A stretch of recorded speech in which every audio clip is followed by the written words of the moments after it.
வணக்கம் எழுதன்பு நண்பர்களே. கதையின் தலைப்பு கேப் ஃபுட் ரெஸ்ட்.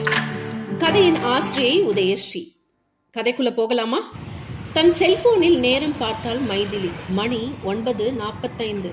ஐயோ, நேரம் ஆச்சு, கேபை பிடிச்சு போறதுக்குள்ள கடவுளே என்று தனக்குத்தானே முணுமுணுத்தவாறு தன் பேக்கை தோளில் மாட்டியபடி வேக வேகமாக நடந்து வெளியே சென்றான்.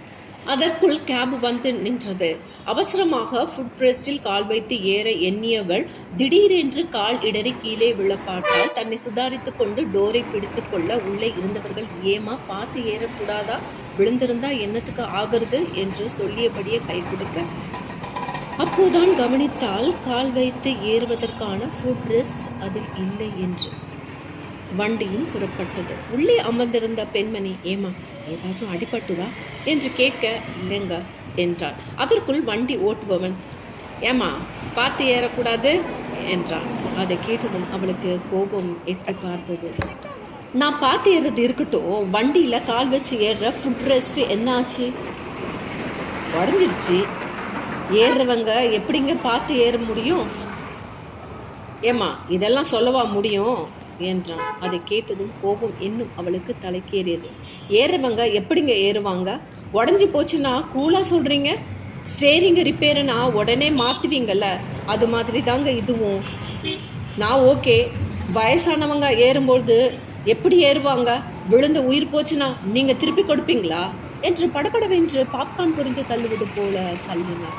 தோ பாரு, காலங்காத்தாலேயே வந்து ஏறிடுச்சுடா. வண்டினா அப்படி இப்படி தான் இருக்கும் என்றான் வண்டி ஓட்டுபவன். உன் குடும்பத்தில் யாராச்சும் விழுந்திருந்தா தெரியும் என்றால் பதிலுக்கு. போய் வாயை கழுவுமா, வந்துடுச்சு. அதற்குள் அவள் இறங்கும் இடம் வர, இந்தாங்க உங்கள் 10 ரூபாய் என்று அவன் கையில் கொடுத்து விட்டு இறங்கினாள் அவள். வண்டியை ஸ்டார்ட் செய்தபடி, போ, உனக்கு புது வண்டி எவனாச்சும் வாங்கி விட்டுருப்பான், அதில் பார்த்து ஏறு. நல்லா வந்து ஏறிச்சு வண்டியில் காலங்காத்தாலேயே என்று தனக்குத்தானே முணுமுணுத்தபடி வண்டியை ஓட்டிச் சென்றான் சிவகுரு. காலையிலேயே தாறுமாறாக ஆரம்பித்த நாள் எப்படி போகுமோ என்று நினைச்ச சிவகுருவுக்கு ஈவினிங் வீடு திரும்பும் பொழுது நிம்மதியாகவே இருந்தது. மற்ற நாளை விட இன்னைக்கு கொஞ்சம் பணம் அதிகமாகவே வந்து இருந்தது. பணத்தை எண்ணியபடியே வீட்டுக்குள் செல்ல சற்றே காலையில் நடந்த சம்பவத்தை நினைவில் வந்து போனது அவனுக்கு. இருந்தும் அவன் அதை ஒரு பொருட்டாக கொள்ளவில்லை. பணத்தை பார்த்ததும் மனம் ஆடு போல் அசை போட ஆரம்பித்தது. வண்டிக்கு டியூ கட்டணும், மீதி பணத்தில் வண்டிக்கு மியூசிக் செட்டப்பை வாங்கி ஃபிக்ஸ் பண்ணணும், வண்டி ஓட்டும் போது சும்மா கும்முன்னு இருக்கும் என்று எண்ணியபடியே வீட்டுக்குள் நுழைந்தான். வீட்டில் அவனுடைய 12 வயது நிரம்பிய மகள் டிவி பார்த்தபடி உட்கார்ந்து இருந்தாள். அவளை பார்த்த சிவகுரு, ஏய் கவிதா, அம்மா எங்க என்றான். அம்மா பக்கத்து வீட்டு அக்காவோட சேர்ந்து கடைக்கு போயிருக்கு, உன்னாண்ட சொல்லுச்சு, வர லேட் ஆகுமா.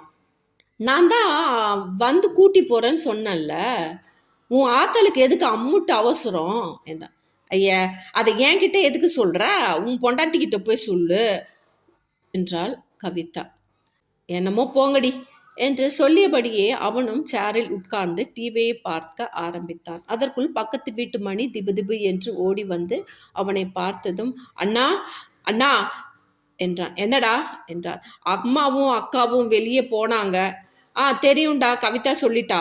அட அண்ணா, கேபில் ஏறும்போது ஃபுட் ரெஸ்ட் இல்லாததால கால் இடறி அக்கா கீழே விழுந்துட்டு மண்டையில் அடிபட்டுடுச்சானா. என் அம்மா அக்காவை ஜிஹெச்சில் சேர்த்துருக்காங்க. என் அம்மா எனக்கு கால் பண்ணி உங்ககிட்ட சொல்ல சொன்னாங்கண்ணா. அதிர்ந்தான் சிவகுரு. ஒரு நிமிடம் உறைந்து போனான். நிறைய இடங்களில் இப்படிப்பட்ட வாகனங்களை பார்க்க முடியும். கேபில் ஏறுபவர்களுக்கு எத்தனை சிரமமாக இருக்கும் என்பதனை உணராத கேப் ஓட்டுநர்களுக்கு இது ஒரு பாடமாக இருக்கும் என்று எண்ணுகிறேன். நன்றி, வணக்கம்.